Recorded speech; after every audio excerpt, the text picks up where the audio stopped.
Հայաստանի։ Տեսեք, նախ նորից մեկ անգամ եւս ուզում եմ բոլորի շնորհավորել այս Սուրբ տոնի կապակցությամբ եւ ուզում եմ մեր օգտվելով առիթից մեր հայրենակիցներին նաեւ կոչ անել, որ այս օրը գան Մայրաթոր Սուրբ Էջմիածին եւ իրենց օրհնություն ստանան եւ սա շատ կարեւոր է։ Ինչ վերաբերվում է Նիկոլ Փաշինյանի այցին, կարող եմ ասել, որ մեզ համար համենայն դեպս անակնկալ չէր, իր քաղաքականության շարունակությունն է։ Տեսեք, այս ամբողջ ամիսների, տարիների ընթացքում Նիկոլ Փաշինյանը նաև իր խոսույթով, նաև իր տարբեր հարցազրույցներով ասել է, որ գնում է ոչ թե դեպի արևմուտք, ոչ թե դեպի արևելք, ոչ թե դեպի հյուսիս-հարավ, այլ ուղիղ Թուրքիա եւ այն վերջի շրջանի նաև իր հանդիպումները Տիրանայում ցույց տվեց, որ Էրդողանը այն միակ անձնավորությունն է Ալիևի հետ, որին անվերապահորեն ընդունում այս իշխանությունը։ Դրանից բխող բոլոր բացասական հետևանքներով իրեն հայտարարությունները, որ Հայաստանը մեծ Թուրանի ճանապարհին արգելք չի, խոսում է նրա մասին, որ Հայաստանին փորձում են մաս կազմել Թուրանական ծրագրի։ Դա կործանարար է, դա չի կարող տեղի ունենալ մի պարզ պատճառով, որովհետև դրա գործարկման րոպեից շամից սկսած Հայաստանի հետ հաշվարկը արդեն պիտի հաշվեն։ Եվ նաև այս ռեպրեսիաները, որ այս վերջին օրերի ընթացքում Սրբազան, պայքարի, հայ հեղափոխական դաշնակցության ակտիվին շրջաներում ձերբակալություններ, հետապնդումներ, խոսում է նրա մասին, որ նաև իշխանությունները վախեր ունեն, որ մեր հայրենակիցները թույլ չեն տալու, ակտիվ հակազդեցություն լինելու եւ Հայաստանը Թուրանական ծրագրի մաս չի կազմելու։ Ճիշտ է, որևէ փաստաթուղթ չի ստորագրել Նիկոլ Փաշինյանի կողմից, բայց մեր այս տարիները մեզ դաս են, որ Նիկոլ Փաշինյանը կարող է նաև բանավոր փոխհմբռնումներով կարևորագույն հարցերում զիջումներ անել կենսական նշանակության խնդիրների շուրջ եւ դա նաև մի շատ կարևոր արձանագրում պետք է անենք, որ երեք Ջեյհուն Բայրամովը, այնուհետև նաև այլ պաշտոնյաներ Ադրբեջանի հայտ արեցին, որ Հայաստանը պարտավորվածություններ ունի ադրբեջանցիների, այստեղ վերաբնակեցման խոսք 300,000 ադրբեջանցիների վերաբնակեցումն է, սահմանադրության փոփոխության, ճանապարհի տրամադրման, այսինքն այս գործընթացները իրենք համարում են, որ ակտիվ փուլի մեջ է, եւ սա չի կարող մեզ չանհանգստացնել եւ չի կարող մեզ, այսինքն այս process-ներից հեռու պահել։ Մենք պիտի կարողանանք այս ծրագրերի իրենց այս գործանարար ծրագրերի ողնաշարը ջարդել կոտրել։ Դուք խոսեցիք ձերբակալությունների մասին, ուրբաթ օրը տեսանք մի շարք ձերբակալություններ տեղի ունեցան, ինչի համար դա տեղի ունեցավ, ինչ էր ուզում Նիկոլ Փաշինյանը դրանով ցույց տալ։ Տասնյակ ակտիվիստներ ձերբակալվել են, դրանց թիվը հասնում է մոտ 100-ի, տեսակ, որ վաղ առավոտվանից արդեն ոստիկանական ուժերը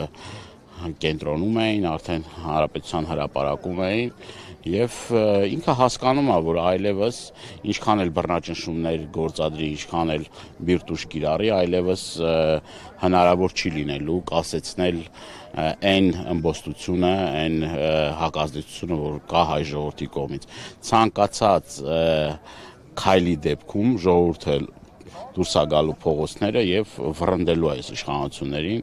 եւ ինքն էլ իր համապատասխան տակտիկան է որդեգրել, այսինքն ինքն էլ ուզում է դրանով փորձել ճնշել, վախեցնել, հեռու պահել հատկապես այն ակտիվ մարդկանց, որոնք որ բոլոր պայքարների ժամանակ ակտիվ ներգրավվածություն են ունեցել, իրենց բողոքի ձայն են արտահայտել։ Ես ուզում եմ հիշեցնել, որ այդ ռեպրեսիոն համակարգը գործել է ամբողջ Հայաստանի Հանրապետությունում,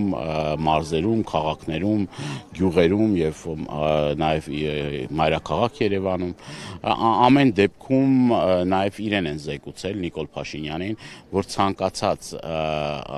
քայլի դեպքում կա մի հոց մեր հայրենակիցների մի զանգված, որը որ իրեն այդ հակազդեցությունը ցույց է տալու եւ ինքը այլևս դրանից հետո իշխանություն չի լինելու։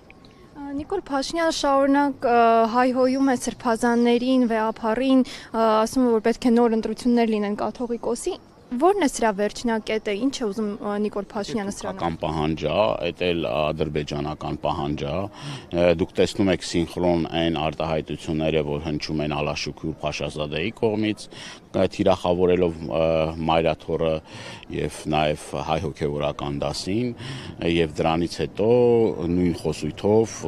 հանդես է գալիս Հայաստանի Հանրապետության իշխանությունները։ Ասենք սա կարող ենք փաստել, որ ծրագրերը նպատակները մեկ են, հեղինակազրկելու, փորձելու ամեն ինչ անել այն հենասյունը, որ կա, որը որ միշտ հանդիսացել է մեր ժողովրդի կարևորագույն առանցքային հայապահպան, ազգապահպան նշանակություն ունենալու, ոչ միայն հոգևոր, այլ նաև գիտեք, որ հարյուրամյակներ պետականություն չունենալով եկեղեցին են կարևոր ֆունկցիա կատարել, թե Հայաստանում, թե նաև Սփյուռքում, որ անգնահատելի է։ Նիկոլ Փաշինյանը հենց այդ թուրքական, ադրբեջանական ծրագրի մի մասն է կազմում, դա իրեն չի հաջողվելու, տասնյակ հազարավոր մեր հավատավոր հայրենիներ նաև իրենց պատրաստականություն են հայտնելու պաշտպանել եկեղեցին են վերջի պատվարը։ Դրա մասին նաև վերջերս խոսեց